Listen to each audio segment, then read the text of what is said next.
sun to the end of every day.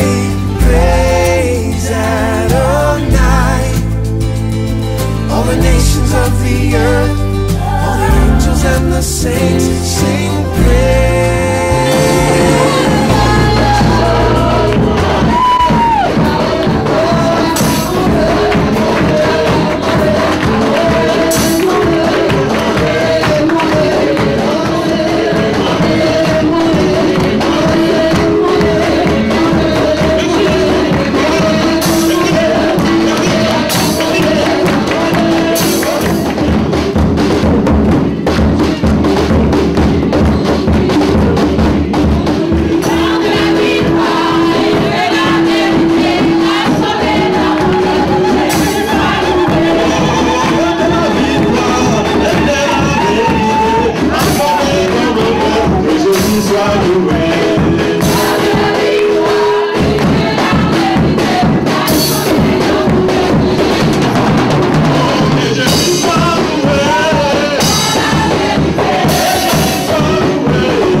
Ici, Cana, c'est une ville située à approximativement à 8 voire 10 km au nord-ouest de Nazareth.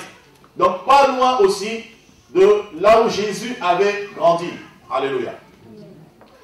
Et on nous dit 3 jours après avoir choisi ses disciples, Jésus va être invité aux noces de Cana.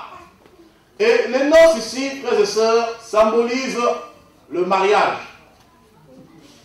Et Jésus, on va l'inviter à un festin, à ce mariage, non pour bénir ce mariage en tant que pasteur. Comme vous le savez, à la fois je dis si bien, nous en tant que pasteurs, nous n'avons pas pour mission de bénir un mariage quelconque ou de marier qui que ce soit. Pas du tout. Jésus est venu en tant qu'invité et nous aussi en tant qu'hommes de Dieu, pasteurs, nous sommes des invités dans vos mariages. Et alors Jésus est invité dans ces noces de Cana. Un homme préparait ce mariage, se réjouissait, il y avait une fête qui était là. Jésus arrive avec ses disciples. Et on nous dit que pendant ces noces, le vin vient à manquer. Et ici, on voit dans Luc 1, Marie va réaliser que Jésus est le sauveur. Or, le sauveur ici, c'est ce qui donne littéralement en hébreu le Messie, Mashiach.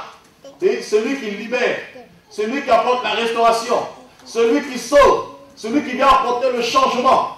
C'est pourquoi j'ai dit que Jésus est le réformateur par excellence. Parce que celui qui change les temps, les données, les circonstances dans la vie d'une personne. Donc Marie, si elle s'est permis, ici, dans Jean 2, de dire au serviteur, faites tout ce qu'il vous dira de faire, c'est parce qu'elle savait que Jésus avait pour mission d'apporter le changement dans la vie des personnes, là où il y a la mort. Là où il y a la stérilité, là où il y a la mort, là où il y a la médiocrité, là où il y a la bassesse, Jésus était venu justement pour ça. Alléluia. Et Jésus nous fait comprendre ici, femme, mon heure n'est pas encore venue. Littéralement, ce n'est pas encore de décider de ce que moi je dois accomplir parce que je connais ma mission. Dans Jean 4, 34, Jésus dira, ma nourriture est de faire la volonté de celui qui m'a envoyé. Donc Jésus connaissait sa mission. Voyez un petit peu. Vous dites que le vin vient à manquer. Et quand on va dans Ecclésiaste chapitre 10, au verset 19, la Bible nous dit, le vin réjouit le cœur. C'est quand tu goûtes le vin, quand tu prends le vin, ça réjouit. Mais voilà que bizarrement, là où il va avoir la réjouissance, il va avoir la tristesse. Il va avoir un manquement. Il va avoir un petit souci. Alléluia. Et je vais encore aller plus loin. Cana veut littéralement dire l'endroit où se trouvent les roseaux. La plupart de ses disciples, ils venaient de Cana en Galilée. Donc ça veut dire la ville de Cana, c'est une ville où rien de bon ne pouvait sortir de là. C'est pourquoi même lorsque Philippe a vu Nathanaël, Nathanaël dira à Philippe, est-ce que quelque chose de bon peut sortir de Nazareth? Philippe dira, viens et voir. Viens et voir. Parce qu'un homme, il savait que cette ville est une ville où rien de bon ne sortait de là. Donc même si tu organisais un mariage à Cana, même si tu avais des millions, il viendra un moment où il y aura un. Bien. Dans Matthieu 16, Jésus pose la question aux disciples. Qu'est-ce que les hommes disent que je suis? Oh, tu es Jean-Baptiste, tu es un des prophètes, tu es Élie, tu es Jérémie, le prophète. Et Jésus dit, et vous, qui dites-vous que je suis? Simon-Pierre va prendre la parole sous l'inspiration, sous révélation. Il dira, nous savons que tu es le Christ, le Fils du Dieu vivant. Heureux sois-tu, Simon-Pierre, fils de Jonas, car ce ne sont ni la chair et le sang qui t'ont révélé ces choses, mais c'est mon Père dans les lieux. Mais le même Simon, quand Jésus va commencer à annoncer qu'il faut qu'il meure, le même Simon va s'opposer à la volonté de Dieu. Le même Simon qui dira, ah Dieu ne me plaise, tu ne mourras pas, où que t'ailles, j'irai avec toi. Le même Simon qui était prêt à dégainer l'épée. Il devrait dire l'épée, je ne sais pas, triplement tranchant, je ne sais pas comment. Parce qu'il fallait préserver son butin qui était Jésus, qui pourvoyait à tous ses besoins. Le même Simon qui disait, personne ne mettra la main sur toi. Dieu dit, ah Simon, ça c'est des paroles, je te connais, tu es un roseau. Tu es un roseau. On connaît les roseaux. S'il avait 10 euros là, tu glisses. Si un autre augmente la mise, tu glisses. Roseau. D'ailleurs, c'est la raison pour laquelle j'ai ce nom. Rappelez-vous, il dira, hein, Simon, fils de Jonas. Il va l'appeler comment? Il va l'appeler Pierre. Parce que Simon veut dire roseau. Donc ça veut dire tous ceux qui venaient de Cana de la Galilée, c'était des roseaux. C'est quoi je dirai? Tu t'appelleras plus Simon, mais tu t'appelleras Pierre. Désormais tu es Pierre, et sur cette pierre, je bâtirai mon église. Or, pierre en Grèce qui donne Pétros. Pétros veut dire un caillou, une pierre. Donc quand tu jettes une pierre dans l'eau ou par terre, tu ne peux pas bouger une pierre facilement. Je veux vous faire comprendre que désormais, tu ne seras plus vacillant, mais en moi, tu auras une position ferme.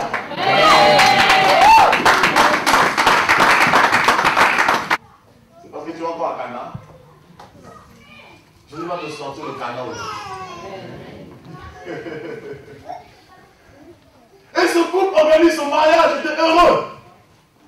Et malheureusement, l'ordonnateur du mariage qui était là, il n'avait pas non plus aussi la vision. Alléluia. De gaieté, de joie. Quand on organise un mariage, on a envie de se réjouir.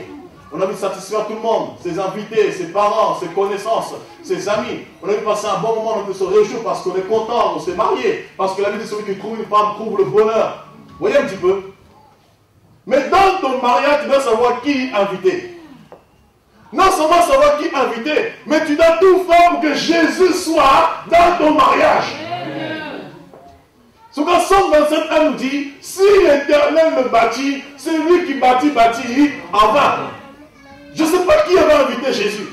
Mais en tout cas, la personne qui a eu la pensée d'inviter Jésus, il a eu une bonne idée. Tu peux inviter tout le monde. Mais fais tout pour que Jésus soit dans ton mariage. Parce que quand Jésus vient, ça fait la différence. Quand Jésus vient, ceux même qui viennent dans ton mariage, ils seront touchés. Quand Jésus est là, ceux qui viennent dans ton mariage, leur vision va changer. Quand Jésus vient, c'est plus le vin. Alors lorsque le vin n'est plus là, ta vie devient femme. Parce que les noces ici symbolisent ta vie. Alléluia. Les noces symbolisent ta vie. Ce que tu entreprends. Or, les noces ici, c'était le mariage de deux personnes. C'est-à-dire littéralement la vie de deux personnes. Donc si ta vie, frères et sœurs, est dépourvue de la présence de Dieu, automatiquement tu es fade, tu es mort. Voilà pourquoi Jésus a dit, sans moi, vous ne pouvez rien. Si tu mets Jésus de côté, frère, ta vie sera fade. Si tu mets Jésus de côté, tu ne peux pas avancer. C'est pourquoi Jésus dans Jean 8:12, je suis la lumière du monde. Celui qui me suit ne marchera plus dans les ténèbres, mais il aura la lumière de la vie. Ça dit que ta vie sera éclairée. Ta vie sera illuminée. Tu ne pourras plus marcher dans les ténèbres. Quand tu marches dans les ténèbres, tu t'entends comme ces roseaux. Quand tu es dans les ténèbres, tu vacilles. Mais quand tu es dans la lumière, tout est clair. Tu vois ta destinée. Tu vois ton destin. Tu vois ton avenir. Tu vois ta vie qui est tracée devant toi. Le vin rend la vie. Frère, je vais te dire une chose. S'il n'y a pas le vin de l'esprit dans ta vie ne peut pas être joyeuse. Regardez, quand Jésus n'est pas là, comment les gens dépriment. Vous avez des gens qui vont prier dans les assemblées, mais ils dépriment. Ils sont prêts à se suicider. Ils sont malades. Ils ont des problèmes. Ce n'est pas normal. Alléluia. C'est que les ordonnateurs, ils ont des problèmes. Jésus dit, quel est le serviteur fidèle et prudent que son maître, que Jésus lui-même, a établi sur qui? Sur ses gens. Pour leur donner quoi? La nourriture au temps. Donc à chaque temps, il y a une nourriture qui convient à chaque temps. Donc il y a un vin pour chaque temps, pour que tu sois constamment dans la joie. Pour que tu sois constamment heureux. C'est à chaque fois que tu entends la parole, tu es boosté. À chaque fois que tu entends la parole, tu es réveillé. À chaque fois que tu entends la parole, tu es révolutionné. À chaque fois que tu entends la parole, tu es zélé pour Dieu. Donc tu ne peux pas te décourager. Tu ne peux pas t'affaiblir. Tu ne peux pas baisser les bras. Parce qu'à chaque fois que tu entends la parole, ça crée quelque chose en toi. Ça bouillonne en toi. Voilà pourquoi Jérémie dira, lorsque je ne fais pas mention de lui, c'est comme un feu qui brûle en moi. Parce que quand la parole demeure en toi, tu ne peux pas rester le même. Amen. Nous avons besoin du vin de l'esprit pour changer nos vies, changer nos mentalités, frères et sœurs. Quand le vin de Dieu est en toi, frère, tu es heureux, tu as la joie de Christ. Quels que soient les combats, quelles sont les épreuves, dans tes combats, la joie te fait oublier les combats. La joie, le vin, te fait oublier les épreuves. La joie, le vin, te fait oublier tes soucis. La joie, le vin, te fait oublier ce que tu es. Parce que le vin te pousse constamment à regarder ce que Dieu a accompli et ce qu'il a fait pour ta vie. Lorsqu'il n'y a plus de vin, frère, l'assemblée va devenir un club d'amis, un lieu de rencontre, un lieu de divertissement. On va manger du matin au soir. Nous ne réunissons pas pour manger du matin au soir. Nous nous réunissons pour entendre la parole de Dieu. Amen. Lorsque le vin n'est plus là, le communautarisme prend place. Lorsque le vin n'est plus là, le péché prend place. Lorsque le vin n'est plus là, l'impudicité, la débauche prend place. Voilà pourquoi ces gens dans la désolation ont dit mais c'est pas possible. On a dit c'est compliqué. Avec ça là, nous sommes gâtés, nous sommes foutus. Et heureusement, Jésus est à côté. Parce que ton Dieu est grand. Écoutez frère, Psaume 60 nous dit ton Dieu ordonne que tu sois puissant. Ton Dieu ordonne que tu sois puissant. Donc Dieu veut te voir dans la puissance. Dieu veut te voir dans la gloire, dans l'excellence, dans l'élévation, frère. Une personne qui est dans la gloire, elle ne peut pas rester la même. Ce n'est pas possible. Le vin de l'esprit, ça te rend fou. Et quand tu es ivre de ce vin, les gens te regardent comme un fou. Mais c'est pas possible, il est malade, il exagère, c'est une secte. Jésus matin, Jésus midi, Jésus soir, va travailler, tu me fatigues. Jésus, Jésus, mais je suis ivre.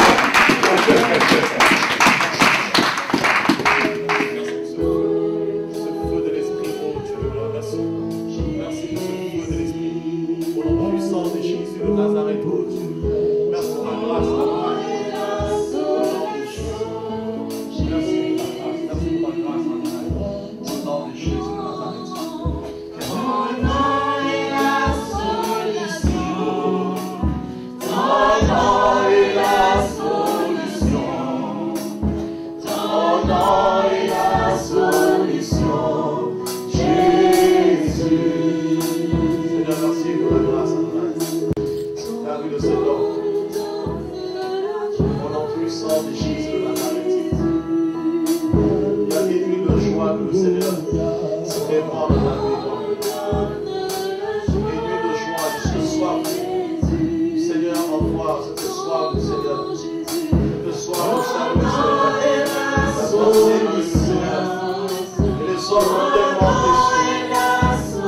déçus par les hommes, le comportement des hommes.